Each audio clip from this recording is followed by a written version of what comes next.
Plaintiff April Burton says the defendant is her stepbrother, and although he's college educated and a published author, she claims his philandering ways is what landed them in court today.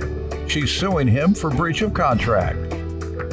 Defendant Leon Hoskins says he is 58, has never been married, and has no kids. But it's not because he's a womanizer, it's by design. He's countersuing his stepsister for rental fees and the cost of food. Let's start with you, ma'am.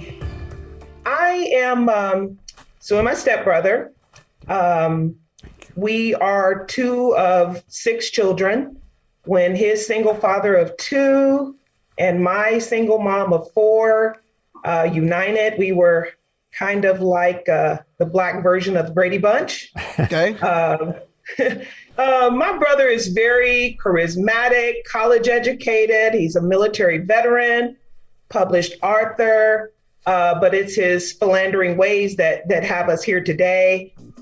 Defendant Leon Hoskins is being sued by his stepsister, who claims they're in court today as a result of Leon's philandering ways. What do you mean philandering ways? What do you know of that, and why does it bother you? Well, he, of the 6 of us, my brother and I are very, very close. I say philandering ways because he tends to want to introduce me, to a majority of the women that he encounters. Mm-hmm. And a lot of times it's not always a good outcome. That's just a man who likes a bunch of women and can't settle down. Nothing wrong with that, as long as he's not fornicating with them. Your Honor. You don't fornicate, do you? No, sir. Thank you. How about you? Me? Yes. Fornicating with women? No. Men, anything. No, Your Honor, I'm very single. Go ahead. How have your relationship been since the 2 families merged? I thought it was awesome.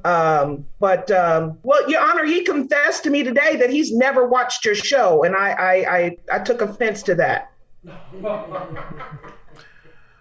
Well, he should have. That was a bad move. To come on here not having known what you were in for, Doc. You came to the wrong place. Get him, Judge. Secret to all. Before you come on here, you better see what you're coming for.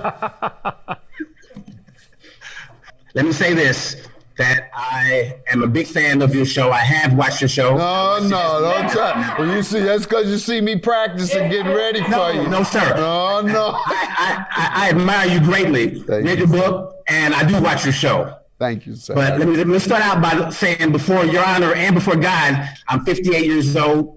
I've never been married. I have no kids, and that's by design. The thing that we're here for today, and the reason why I'm defending my good name, is because I think that, like Your Honor, my story kind of mirrors yours in the sense that I grew up in the streets a little bit and made some bad choices, suffered the consequences of them, and I pulled myself up by my bootstraps, got myself dusted off, and now I'm doing very, very well. I don't have Your Honor's money, but I am doing very, very well in my chosen profession, which I am a writer. I happen to be a writer. Go ahead, ma'am. You tell me what happened.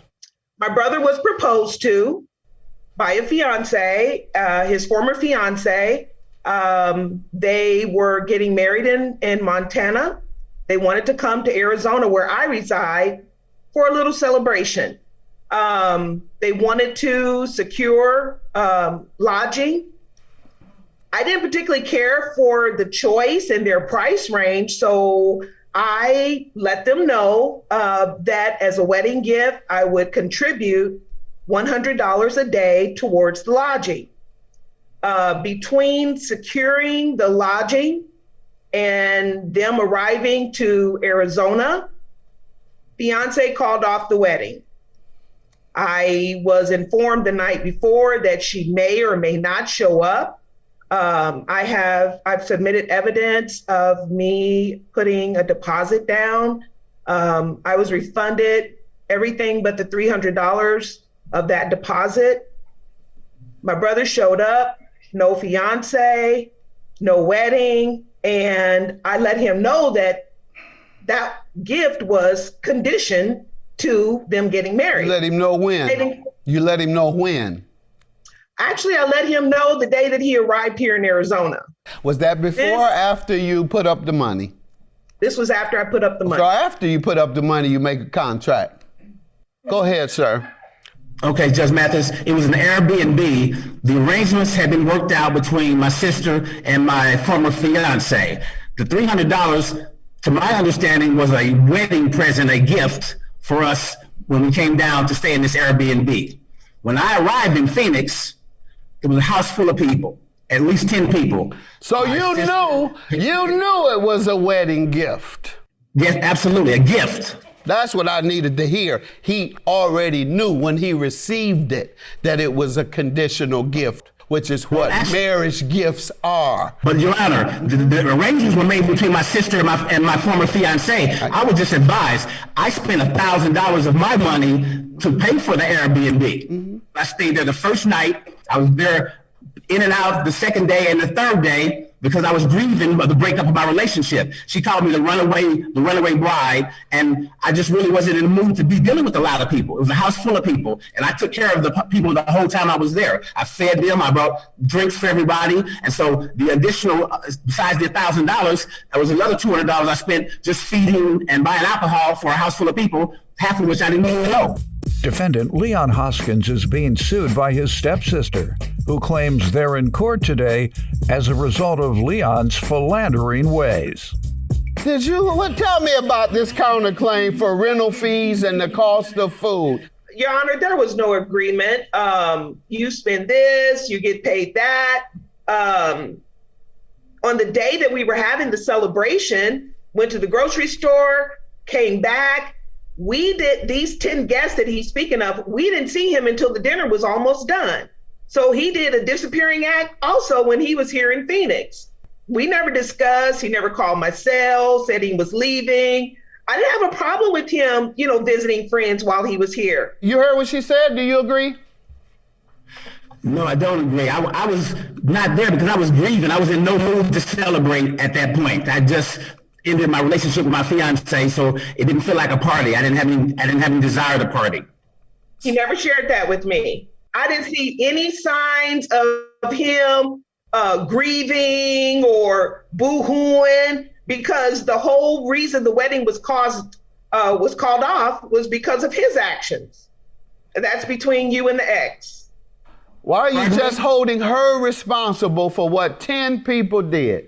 That was your money, your responsibility, your money. You should have went by there and said, let's clear it out. This is my place and my food. Put that chicken down. Don't you touch it. Hey, get that corn on the cob. Stop talking my mind, Judge Mathis. They're right here. Hey, let's not talk about the macaroni and cheese, Judge. That's right. And you know they love that. You wouldn't dare take that. Macaroni, greens, you name it, yams. I really cooked a good meal. And Your Honor, initially for the accommodations, there was supposed to be 8 to 10 people. His sister, our dad. My sister never came. I didn't know half those people there. Who stayed there? No one. You just had a party. You just had a party at his expense. Absolutely. He didn't even know the people. You're supposed to at least bring people he knows, and it's for the purpose. He rented that for the purpose relative to the wedding. Now, you can't take it and use it for a separate purpose. You can have a pajama party with you and your girlfriends and throw him the bill now. That's exactly what happened, Your Honor. He was splitting up the accommodations amongst the guests. My brother and I were the only 2 people that slept in that house. Everybody else just came for the party. They just came for the food. They came to celebrate. They left. They left at 2 a.m. When he wasn't there. So they didn't stay there. Every time I came, they were there. So if they left, they must have came back when I came back, because they were there every time I was there. But I didn't feel like being around a bunch of people I didn't know, a bunch of strangers. Defendant Leon Hoskins is being sued by his stepsister, who claims they're in court today as a result of Leon's philandering ways. And is that why you left? Yes, sir. Did you tell her that, or did she ever ask? I was not in the mood to be around a bunch of people I did not even know. I agree. You could not have quiet enjoyment of what you paid for. That's what I'm hearing from you. Why didn't you tell her that's why you were leaving? It was so chaotic, Your Honor. I was grieving. I didn't feel like dealing with arguing with her about getting these people out of this house that I paid for. Where did you go? I stayed there only the first night, and I popped in the second 2 days just because I did not want to be there. It was obvious to her because she made reference to it. Right. She was like, "Why are you not here?" Your Honor, he was not gone for 2 days. He said what? He was not gone for 2 days. Somebody lying on each other. Somebody lying. Y'all work the lie out. He can't prove it. I didn't stay there by myself. She said I disappeared. Disappeared is not going to be gone for 2 hours. I left and never came back. I came back one time on a Friday and one time on a Saturday. And that's what I think. And that's what I think. And that's what I think she meant by disappearing. Your judgment is granted. I believe she used your money to entertain guests, the majority of whom you did not know. So you are entitled to that judgment for the counterclaimant. And with regard to the $300, sir, I'm going to give her credit for that. So she gets her $300 back, but she also pays for the party. She had the party. She pays for it. Have a good day. I got you, man. Thank you, Your Honor. Thank you. Thank you. I have no hard feelings towards my sister. It was only a matter of principle. I knew that I was right. But lastly, I want to say to my fiancée, and I won't mention her name, for any pain and suffering that I caused her, I am greatly sorry.